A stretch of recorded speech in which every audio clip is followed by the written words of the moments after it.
Hello दर्शन नमस्ते यहाँ सबैजनालाई। आशा छ यहाँहरू सबैजना सन्चै हुनुहुन्छ, सुविस्तै हुनुहुन्छ होला भनेर। अब आज चाहिँ म तपाईँहरूलाई पशुपतितिरको माहौल चाहिँ कस्तो छ भनेर चाहिँ घुमाउन लाँदैछु।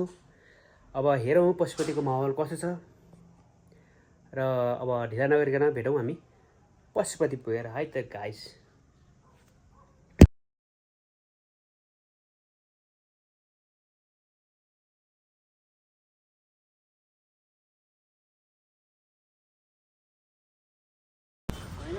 अहिले चाहिँ अब हामी आइपुगेका छौँ पशुपति गुहेश्वरीको यो कालो ठाडो बाटोमा। अब म चाहिँ तपाईँलाई थोरै एउटा भिडियो मार्फत चाहिँ यहाँको माहौलहरू एक्सप्लोर गर्न गइरहेको छु। यो भिडियोलाई चाहिँ अब अन्तिमसम्म हेरेर साथ दिनु होला है त। धन्यवाद।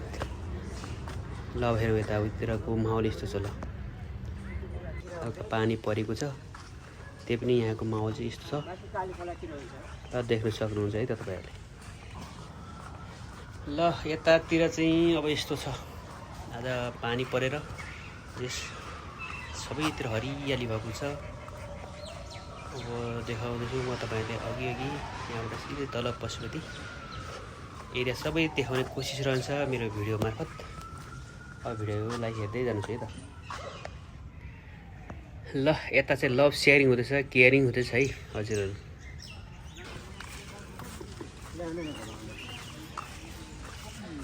यता त एन्टी लाइट पो हुँदैन।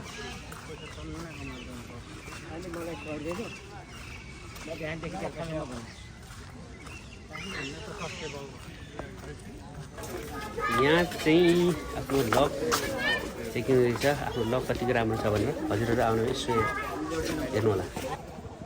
यतातिरको मान्छे एकदम राम्रो छ, एकदम क्लाउडी छ है त।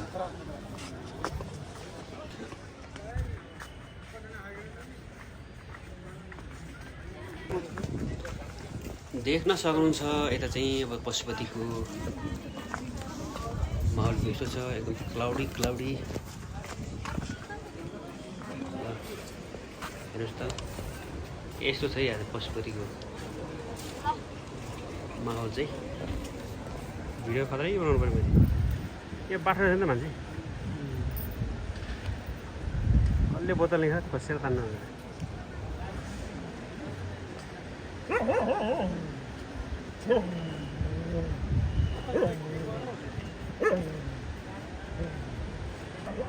मान्छेकै माथि पो आउँदो रहेछ, ठुलो गाडी आउँदो। जे सफा चाहिँ भयो।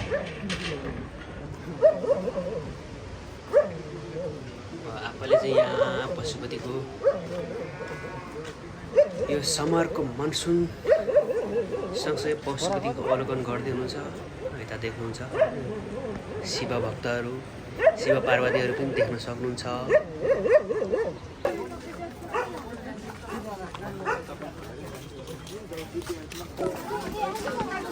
म चाहिँ अब जाँदैछु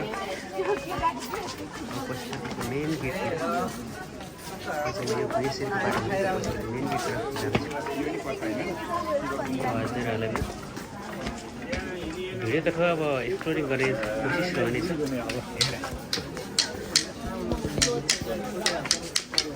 यहाँको माहौल चाहिँ अलिक क्राउडी नै छ। जति हुनुपर्ने त्यति छैन, त्यो वर्षाका कारण त्यही पनि अब क्राउडी नै छ। हेर्नु अगाडि भन्दैछ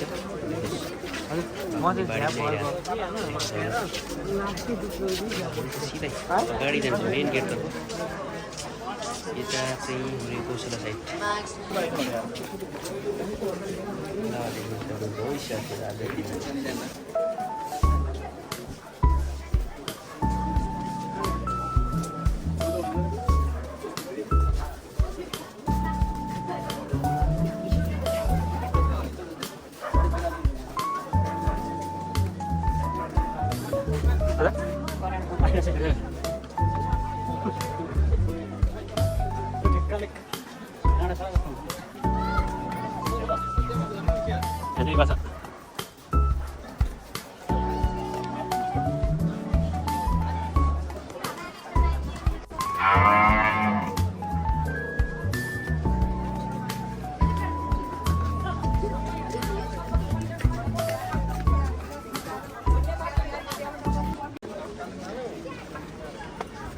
गाईहरू देख्न सक्नुहुन्छ यता गाईलाई पुस्ता दिने कार्यक्रम छ किनकि सफा हुन्छ नि त गाईले घाँस खाएपछि हेर्नुहोस् अब यताभित्र पशुपतिको माहौल यस्तो छ है हामी अगाडि जान्छौँ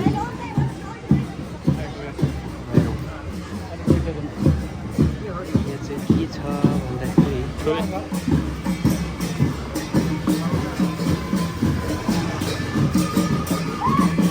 को छिरे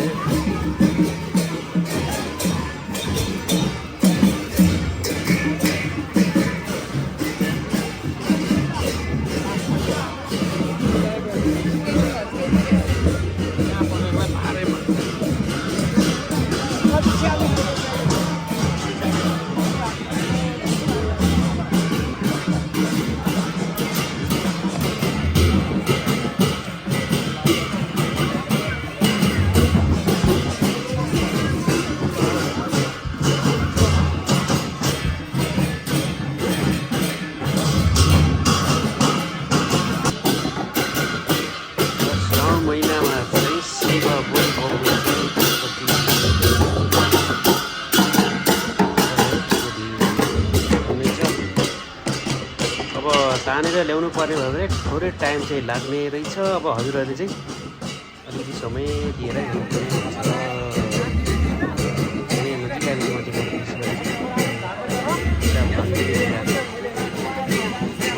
ठ्याक्कै दिन्छु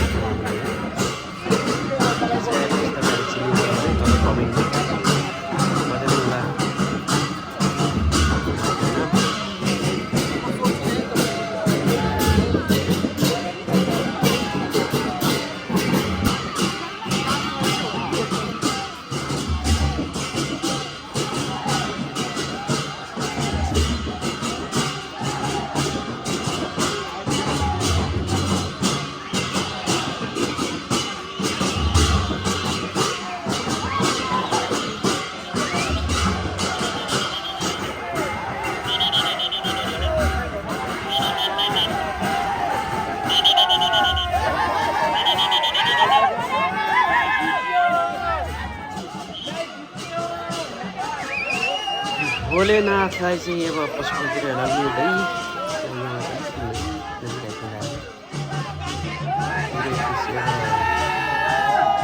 हेरौँ मेरो आवाज चाहिँ सुनिएको छ कि छैन झन्डाको आवाजले त सायद मेरो आवाज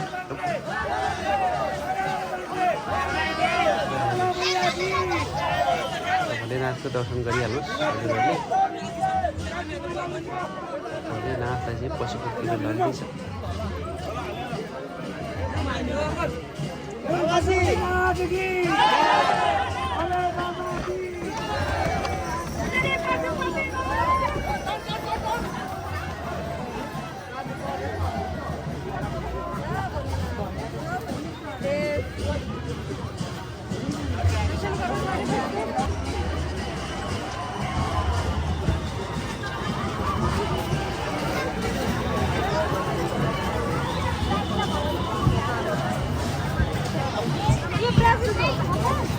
बोलबम अनि त्यो को छ एउटा त्यो भित्र बसेर आएको त्यो पुजारी त्यसको होइन अर्को एउटा केटा नि यति ऊ डाइरेक्सनमा तानेर ल्याउँदो रहेछ है हनुमान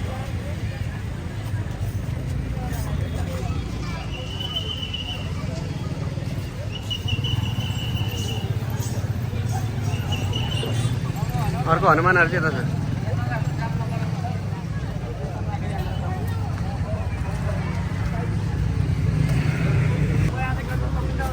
ल अब साथीहरू अब आजको भिडियो चाहिँ यतैतिर अब अन्तिम गरौँ होला अब हामी भेटौँ फेरि नयाँ भिडियोमा यहाँको रिस गरोस् मङ्गल होस् जय होस् जय नेपाल मेसीको फेरि